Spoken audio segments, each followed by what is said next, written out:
নমস্কার, আমি সৌমিত্র চক্রবর্তী, প্রাক্তন ফুটবলার।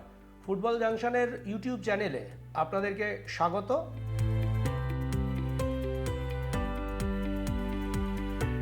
আজকে আমরা বেস্ট অফ ওয়ার্ল্ড কাপ 2026-এর কিছু বিষয় নিয়ে আলোচনা করব। আর সর্বপ্রথমে আপনাদের কাছে রিকোয়েস্ট করব, যদি আপনারা এই চ্যানেলটা সাবস্ক্রাইব না করে থাকেন তাহলে পাশের বেল আইকনটা প্রেস করে এই মুহূর্তে সাবস্ক্রাইব করুন। ভালো লাগলে শেয়ার করুন, লাইক করুন এবং অবশ্যই মতামত জানাতে ভুলবেন না, কারণ আপনাদের মতামত আমাদের কাছে ভীষণ প্রয়োজনীয়। আর আজকে এই দ্বিতীয় পর্যায়ে অর্থাৎ সেকেন্ড এপিসোডে আমরা যা কয়েকটা বিষয় নিয়ে আলোচনা করব। প্রথমটা হলো বহুল প্রচলিত দ্য লাস্ট ডান্স। এই মুহূর্তে এখন ভীষণভাবে চলছে এই কথাটা যে বেশ কিছু প্লেয়ারের এক্সিট হয়তো হয়ে যাবে, তারা রিটায়ারমেন্ট নিয়ে নেবে, কেউ কেউ নিয়েও নিচ্ছে। এটা নিয়ে আমরা দু এক কথা বলবো। তারপরে আমরা আসবো বড় দলগুলো, অর্থাৎ তথাকথিত যারা হেভিওয়েট ফুটবলিং কান্ট্রি, তাদের এক্সিট হয়ে গেছে, আর্লি এক্সিট হয়ে গেছে। আর তারপরে ফুটবলের সঙ্গে রাজনীতি, সেটাকে কিন্তু এই বিশ্বকাপে আলাদা করা যায়নি, তার কিছু বিবরণ আমাদের এই আলোচনার কেন্দ্রবিন্দু আজকের।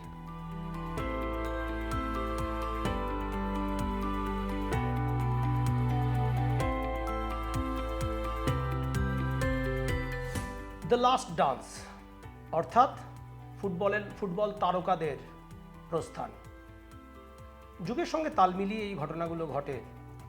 তো এই বিশ্বকাপেও সেই একই রকমের ঘটনা ঘটবে এবং তাদের মধ্যে Cristiano Ronaldo, Lionel Messi, Luka Modric, Kevin De Bruyne, Mo Salah এবং নেইমার জুনিয়র। আসলে যেটা হয় যে এক একটা যুগের অবসান ঘটে, অর্থাৎ সেই যুগে যারা টপ ক্লাস, সেটা ফুটবল হতে পারে, যে কোনো ইভেন্ট হতে পারে।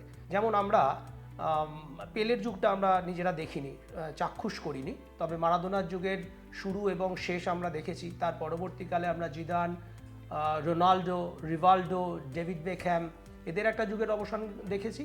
আর এই বিশ্বকাপে খুব সম্ভবত ফুটবলকে যারা ডিফাইন করেছেন, তাদের এই কয়েকজনের নাম যেটা বললাম, তাদের আমরা প্রস্থান দেখব।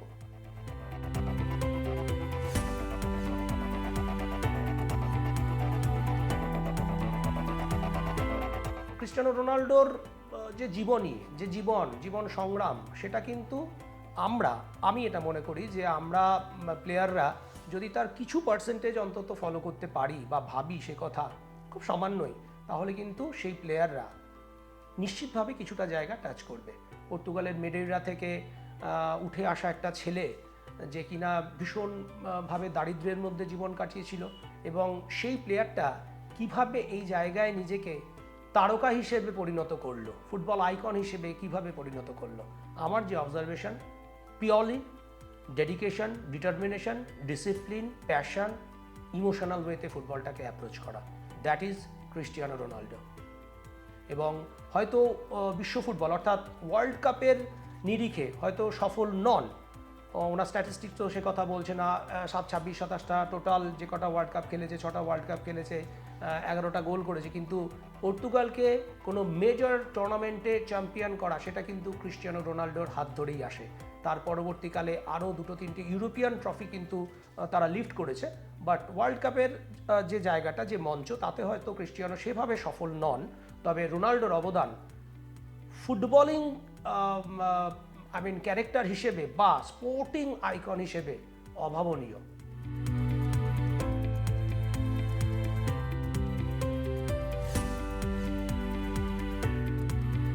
লিওনেল মেসির চরিত্রটা কিন্তু বা তার গল্পটা কিন্তু টোটালি আরেকটু ডিফারেন্ট, রোনাল্ডো থেকে ডিফারেন্ট। একেবারে ছোটোবেলাতেই বার্সেলোনা স্কাউট করে এলেন টেনকে, কিন্তু শারীরিকভাবে ভীষণভাবে সমস্যা দেখা দেয়। যেহেতু লিওনেল মেসির মধ্যে বার্সেলোনার যে ম্যানেজমেন্ট, যারা স্কাউট, তারা সেই সম্ভাবনা দেখেছিল লিওনেল মেসিকে মেডিকেল ট্রিটমেন্টের মধ্যে দিয়ে, তারা কিন্তু তারা যেভাবে এগিয়ে নিয়ে এসছে, এই জিনিসটা যদি না করতো তাহলে কিন্তু আমরা এই লিওনেল মেসির ফুটবল শৈলী, সেই জিনিসটা আমরা দেখতে পেতাম না, যেটা কন্টিনিউয়াস ধরে আমরা দেখে চলেছি। আর টেকনিক্যাল এবিলিটি, এটা নিয়ে আমার আর নতুন করে বলার কিছু নেই। সে পাসিং রেঞ্জ, ভিশন, সব কিছুতে লিওনেল মেসি অনবদ্য, গিফটেড। মারাদোনার পরে লিওনেল মেসি একজন গিফটেড ফুটবলার। আর আর্জেন্টিনা ফুটবলের আপনার যদি হিস্ট্রিটা একটু আর রিকল করি, লিওনেল মেসিরটা নিয়ে 3টে ওয়ার্ল্ড কাপ পাওয়া, অর্থাৎ আগের বছরে 2022-এ, প্রত্যেকটাই কিন্তু এক একটা করে চরিত্র থাকে যাদের মাধ্যমে আর্জেন্টিনা চ্যাম্পিয়ন হয়েছে। সেটা Mario Kempes 78, 86 Diego Armando Maradona, 90 আবার মারাদোনা ফাইনালিস্ট। তারপরে একটা কিন্তু ভয়েড সৃষ্টি হয়, একটা গ্যাপ তৈরি হয়, এবং লিওনেল মেসির আগমন 2006, তারপরে ধীরে ধীরে বিশ্ব ফুটবলে লিওনেল মেসির নিজেকে প্রতিষ্ঠা করা, এবং অ্যাট লাস্ট ইয়েস একটু নিজের শেষ প্রান্তে এসে কোপা চ্যাম্পিয়ন হওয়া, এবং তারপরে একই সাথে 2022-এর ওয়ার্ল্ড কাপ চ্যাম্পিয়ন হওয়া। এবং এখনও পর্যন্ত যেভাবে আর্জেন্টিনা বা লিওনেল মেসি ফুটবলকে অ্যাপ্রোচ করছে, এবছরও আর্জেন্টিনা কিন্তু চ্যাম্পিয়ন হতেই পারে।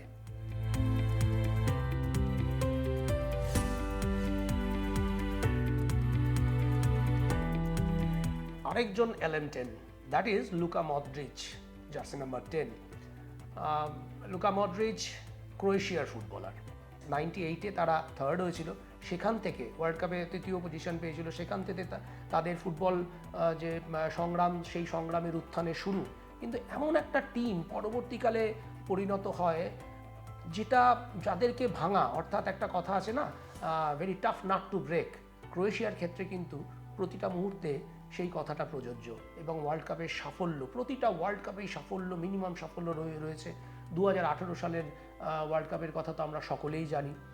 তো তার মূল কেন্দ্রবিন্দু কিন্তু লুকা মডরিচ। এই যে সাম্প্রতিককালের বা সাম্প্রতিক অতীতের যে সাফল্য, শুধুমাত্র পারফরমেন্সের মাধ্যমে নিজের যে কো প্লেয়ার অর্থাৎ টিমমেট, তাদেরকে যেভাবে মোটিভেট করে লুকা মডরিচ, যেভাবে এতদিন ধরে করে এসছে, আনবিলিভেবল। একটা মিডফিল্ডারের কী কী কোয়ালিটি থাকা দরকার, বিশেষত সেন্ট্রালি যারা অপারেট করে, কম্পোজড, ওয়েল ডেকোরেটেড, তার মানে ওই ক্রাঞ্চ সিচুয়েশানে বল ধরা, তার মানে মিডফিল্ডে অপারেট করে মানে 2-3 জনের ভিড় সবসময় লেগে থাকে, কিন্তু এত কুল কাম কম্পোজড ওয়েতে ওই লাইনগুলোকে ব্রেক করে অনবদ্য। লুকা মডরিচের যে প্রস্থান, সেটা নিশ্চিতভাবেই ফুটবলকে যথেষ্ট বেদনা দেবে।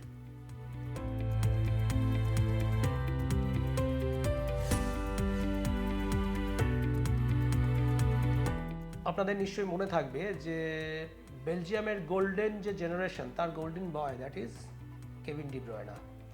চেলসিতে আগমন সর্বপ্রথম, কিন্তু সেখানে সাফল্য না পাওয়া, তারপরে জার্মানিতে গিয়ে নিজেকে প্রিপেয়ার করা, এবং coming back to England again, আর ম্যানচেস্টার সিটিতে, এবং তারপরে রাজত্ব করা লিটারেলি। এবং পেপ গুয়ার্ডিওলার কোচিংয়ে কেভিন ডি ব্রয়না যে কোনো ফরমেশনই হোক প্রধান চরিত্র। তো কেন, যেটা আমার মনে হয়েছে যে পাসিং রেঞ্জ একেবারে পিন পয়েন্ট, সেটা গ্রাউন্ডার হতে পারে, ওভারহেড হতে পারে। Game intelligence, game rotation, constantly টিমকে নিজের পারফরমেন্সের মাধ্যমে লিড করা।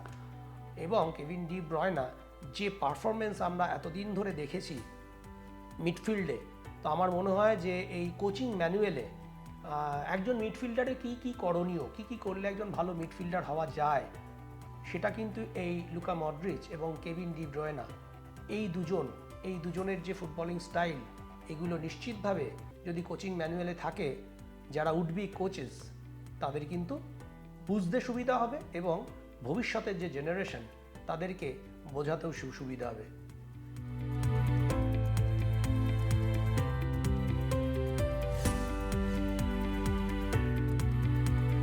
মো সালাহ, আরও একটা সংগ্রামের কাহিনী। ইজিপ্টের প্রত্যন্ত গ্রাম, সেখানে থাকতো মো সালাহ, এবং বাড়ি থেকে যখন প্র্যাকটিসে আসতো, সেই বাস ধরার, অর্থাৎ প্র্যাকটিস যে জায়গা, সেখানে পৌঁছানোর জন্য বাস ধরতে হবে, সেটাও দীর্ঘ একটা পথ অতিক্রম করে, এবং তারপরে বাস ধরে প্র্যাকটিসের যে জায়গা, সেইখানে পৌঁছানোটাও কিন্তু অনেকটা সময় অতিক্রম করে। অর্থাৎ প্রচণ্ড সংগ্রামের মধ্যে দিয়ে বড় হয়ে ওঠা, এবং বেশ কিছুটা কেভিন ডি ব্রয়নার সঙ্গে সিমিলারিটি রয়েছে। মো সালাহরও কিন্তু প্রথম আগমন বিশ্ব ফুটবলের মঞ্চে ক্লাব পর্যায়ে, সেটা চেলসিতে, কিন্তু সেখানেও সফল হতে পারেনি, চলে গিয়েছিল ইটালিতে, এবং ইটালি থেকে ফিরে আসার পরে যে ফুটবলটা দেখানো, সেটা কিন্তু ইতিহাস। এবং এবছরও নিজের টিমকে, নিজের দেশকে একটা চূড়ান্ত লড়াইয়ের পরে হার স্বীকার করতে হয়েছে, এবং সেটাও কার এগেনস্টে না, এগেনস্টে টিম আর্জেন্টিনা। সেদিকে উল্টো দিকে কিন্তু লিওনেল মেসি ছিল। তো সব মিলে মো সালা একটা অনবদ্য চরিত্র বিশ্ব ফুটবলের মঞ্চে, যাকে হয়তো আমরা এরপরে আর চাক্ষুষ করতে পারবো না।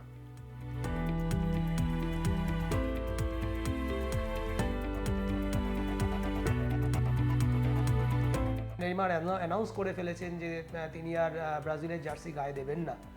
আসলে এই বেশ কিছুটা সময়, যে সময়টা নেইমারের মাধ্যমেই কিন্তু ব্রাজিলের যে ফুটবলের ফ্লেয়ার, যে বিউটি, সেটা বহন করতো নেইমারই, একমাত্র খেলোয়াড় যে কিনা বেশ কিছুদিন, হয়তো অন্যান্য যাদের আলোচনা করছি, যাদের কথা একই সাথে আলোচনা করছি, তাদের সঙ্গে সমান স্থানে যাওয়ার মতো কোয়ালিটি হয়তো ছিল, কিন্তু সেই জায়গাটা কিন্তু ফুলফিল হয়নি তার যে career.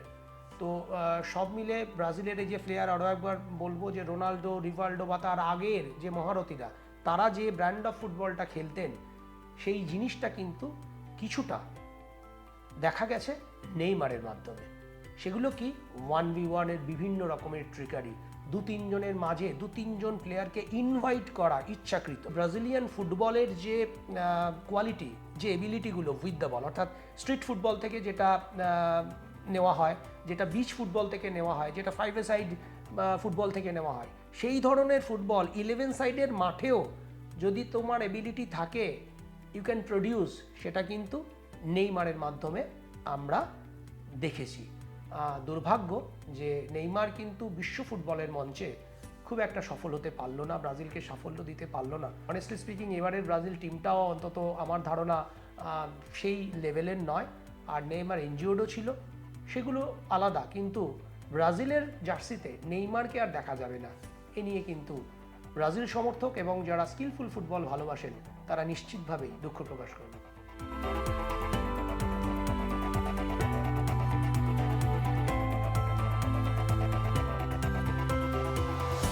Brazil 5বারের champion, Germany 4বারের champion, তারা কোনোভাবেই কিন্তু সেই ওয়ার্ল্ড কাপের মঞ্চে নিজেদেরকে আর মেলে ধরতে পারছে না। কোন জায়গাটা তার অভাব থাকছে, কোথাও একটা তারা আইডেন্টিটি ক্রাইসিসে ভুগছে আমার যেটা মনে হয়। কারণ 2014-তে যদি যে জার্মান চ্যাম্পিয়ন হয়েছে, তার যে ফুটবলিং স্টাইল, তার আগে কিন্তু জার্মান সেই ফুটবলটা খেলতো না, এবং এর মূলে রয়েছে জার্মান ফুটবলে পেপ গোয়ার্ডিওলার আগমন। বায়ার্ন মিউনিকে 2010-এর পরে আসে এবং 3-4 বছরে জার্মানির ফুটবল স্টাইলটাকে কিন্তু বদলে দিয়েছে। যে জার্মানিকে আমরা দেখে অভ্যস্ত, অনেক বেশি ডিরেক্ট, অনেক বেশি হার না মানা মানসিকতা, লাস্ট মোমেন্টে 2 গোলে পিছিয়ে রয়েছে, সেখানেও আমরা দেখেছি বিশ্বকাপের আসরেই যে গোল শোধ করে ম্যাচটাকে আরও ডিপে নিয়ে যাওয়া। তো সেই জার্মান ব্লাড, সেই জিনিসটার কিন্তু অভাব আমরা 2014-র পর থেকে অনুভব করছি।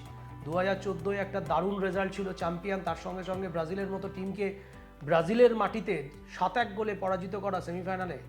হঠাৎ করে 2018, 22 এবং 26, 18 এবং 22-এ গ্রুপ থেকেই এক্সিট, আর 26-এ একটা নকআউট স্টেজে গিয়ে সেখানে কিন্তু এক্সিট। কিন্তু সবথেকে মূল সমস্যা হলো যে সাফল্য না পাওয়ার কারণটা কি, যেটা আমি বললাম যে ফুটবলিং স্টাইল সেটা বদলেছে। আমরা যদি সেই জার্মান টিমটা স্ট্রাইকিং পজিশনটায় দেখি এবছরের, অন্তত কাই হাভার্টস, আর্সেনালেও নিশ্চিতভাবে স্ট্রাইকার খেলে, কিন্তু is E a genuine striker নয়। তার জায়গায় যে কিছুটা গোল করেছে, 3টে গোল, 2টো অ্যাসিস্ট, উন্দাভ, সেও কি সেই প্রপার স্ট্রাইকার? সেও কি সেটা আমাদেরকে দেখাতে পেরেছে, জার্মান সমর্থকদের দেখাতে পেরেছে, খুশি করতে পেরেছে? সেটা কিন্তু নয়। দীর্ঘ বছর ধরে জোয়াকিম লোর পরে, জোয়াকিম লো 18-ওর পর থেকে, 14-তে তো সফল অবশ্যই, তারপরে 22-এও যখন খারাপ রেজাল্ট হয়, গ্রুপ এক্সিট হয়, তারপরে নাগলসম্যানের আশা, সেও কিন্তু অসফল, এবং আলটিমেটলি যার হাতে জার্মান ফুটবল সংস্থা দায়িত্ব দিতে চলেছে, দ্যাট ইজ ইউর্গেন ক্লপ। আলাদা করে বলার কিছু নেই। তার হাই ইন্টেন্সিটি ফুটবল, নেভার সে ডাই অ্যাটিটিউড, এবং ফুটবলের একটা ভাষায় গেগেন প্রেসিং, লিভারপুলে আমরা যেটা দেখে অভ্যস্ত, অর্থাৎ হাই প্রেস, এবং বল যেখানেই লুজ হবে, অপোজিশনের যে কোনো জায়গায়, অ্যাটাকিং থার্ড হতে পারে, সেখানেই বল কালেক্ট করা, that is called gegen pressing. তো সব মিলে আমরা অপেক্ষা করব জার্মানির ফুটবল টিমের, ন্যাশনাল ফুটবল টিমের রিভাইভালের জন্য। আর একই কথা প্রযোজ্য ব্রাজিলের জন্য। আমরা যবে থেকে ব্রাজিলের ফুটবল দেখছি, 82 কিছুটা, 86 থেকে সম্পূর্ণভাবে, তাতে কিন্তু একটা জায়গা আমি পয়েন্ট আউট করবো যে দুটো ফুল ব্যাক, এই উইং ব্যাক বা ফুল ব্যাক যেভাবেই আমরা ব্যাখ্যা করি, এই জায়গাটা কিন্তু খুব প্রমিনেন্ট ছিল। অর্থাৎ তাদের যে আক্রমণে যাওয়া এবং তাদের যে ডেভাস্টেটিং অ্যাটিটিউড, সেই জিনিসটা কিন্তু বিগত কয়েক বছর ধরে, কয়েকটা বিশ্বকাপ ধরে অ্যাজ সাচ দেখা যাচ্ছে না। স্পেশালি এবছর যে রাইট ব্যাক আর যে লেফট ব্যাক, তারা দীর্ঘদিন ব্রাজিলের ন্যাশনাল টিমেই ছিল না। Specially left back Douglas Santo, in fact তারপরে নাম্বার 9, হোয়াট অ্যাবাউট নাম্বার 9, সেখানেও নেই। মিডফিল্ডের সেই ক্রিয়েটিভিটি কোথায়, সেটা নেই। ব্রাজিলের ইতিহাসে প্রথম বিদেশি কোচ, নন ব্রাজিলিয়ান, কার্লো অ্যাঞ্চেলোত্তি, যার সাফল্য কিন্তু ক্লাব ফুটবলে অভাবনীয় সাফল্য, কিন্তু কখনো ন্যাশনাল টিমকে কোচিং করাননি। তার আন্ডারে কিছু ব্রাজিল কি কিছু নতুন কিছু ভাবছে, সেটার আভাস মিলবে আমাদের 2030-এ অবশ্যই। এবং তার এর পরেও ন্যাশনাল টিমের বেশ কিছু ম্যাচ থাকবে, কোপা থাকবে, সেখানে আমরা কিছুটা আভাস পাবো। তবে আমরা সবাই, শুধুমাত্র ব্রাজিল সমর্থক কিন্তু নয়, আমি দৃঢ়ভাবে বিশ্বাস করি বিশ্ব ফুটবলে সকলে চায় ব্রাজিলের রিভাইভাল। এর সঙ্গে যে দুটো টিম যাদের ওপরে ভীষণভাবে আশা থাকে, সেটা হলো একটা নেদারল্যান্ড, একটা হলো পর্তুগাল। প্রথমে আসবো নেদারল্যান্ডের কথায়। অদ্ভুতভাবে সেই 74 আর 78, তারপরে কিছুটা 88-র ইউরো, পাস্তেন, গুলিট, রাইকার্ড, কোয়েমেন, এদের সময়টায় ছাড়া আর কিন্তু সেই অর্থে সাফল্য নেই। এখন সমস্যা হলো এরা কি সবাই খারাপ প্লেয়ার, তা কিন্তু নয়। 74-78-এ ক্রুয়েফের টিম আমরা জানি, কিন্তু সেখানেও ফাইনালিস্ট অনেকবার হওয়া, কিন্তু ট্রফির হাতছানি থাকলেও তাতে স্পর্শ না করতে পারা, এই জিনিসটার নাম কিন্তু নেদারল্যান্ড। বিশ্বকাপে যেভাবে আশা জাগিয়ে আসে এবং খুব তাড়াতাড়ি এক্সিট করে যায়, এটা প্রমাণ করে নেদারল্যান্ডের যে attitude towards top class football, top level of football, সেখানে কিন্তু খামতি থাকছে। ডিসিশন মেকিং, নকআউট ম্যাচে সব থেকে ভালনারেবল নেদারল্যান্ড, এবছরও তার কিন্তু আমরা এক্সাম্পল পেয়েছি। অর্থাৎ বড় মঞ্চে নিজেদেরকে প্রমাণ করার তাগিদ, সেই জিনিসটার একটা অভাব বারবার নেদারল্যান্ডের ফুটবলে চোখে পড়ছে। একই কথা প্রযোজ্য পর্তুগালের জন্য। তবে একটা কথা, যে লাস্ট ডিকেডে পর্তুগাল ইউরোপিয়ান ট্রফি 3টে চ্যাম্পিয়ন হয়েছে, তার মধ্যে একটা আছে 2018-র ইউরো। সেখানেও যদি সে বছরটাও আমরা দেখি যে বেশিরভাগ নকআউট ম্যাচ তারা জিতেছে বা ওভারকাম করেছে সেই ব্যারিয়ারগুলো, সেটা কিন্তু থ্রু টাই ব্রেকার। অথচ এবছরের যে মিডফিল্ড ওরিয়েন্টেশন বা মিডফিল্ডে যে নামগুলো রয়েছে, তারা কিন্তু কোনো অংশে কমের তো জায়গায় নেই, বরঞ্চ অনেক টিমের মিডফিল্ডারদের থেকে অনেক বেটার। যে দুজন ভিতিনা এবং জোয়াও নেভেস, এই দুজনেই পিএসজির প্লেয়ার, পিএসজি ইউরোপিয়ান চ্যাম্পিয়ন্স লিগে চ্যাম্পিয়ন পরপর দুবার। বাঁদিকে মেন্ডেস, কে নয়, ক্রিস্টিয়ানো নিজে, ব্রুনো, প্রিমিয়ার লিগে এবছর অনবদ্য পারফরমেন্স। সব মিলে পর্তুগালেরও একই প্রবলেম, অনেকটা কাছাকাছি, যে প্রাইম জায়গায় এসে তারা কোল্যাপস করে যায়। এবারে কথা হলো যে এই ধরনের দেশ যত এগোবে, ফুটবলও তত এগোবে, এবং আমরা বারবারই একটা কথা বলবো, আন্ডারডগ নিশ্চয়ই আসবে, তারা নিজেদেরকে এস্টাবলিশ করবে। তার সঙ্গে কিছু এলিট কান্ট্রি আছে ফুটবলে, যাদের ভালো ফুটবল, যাদের আগ্রাসী মনোভাব, সেই জিনিসগুলো ভীষণভাবে কাম্য।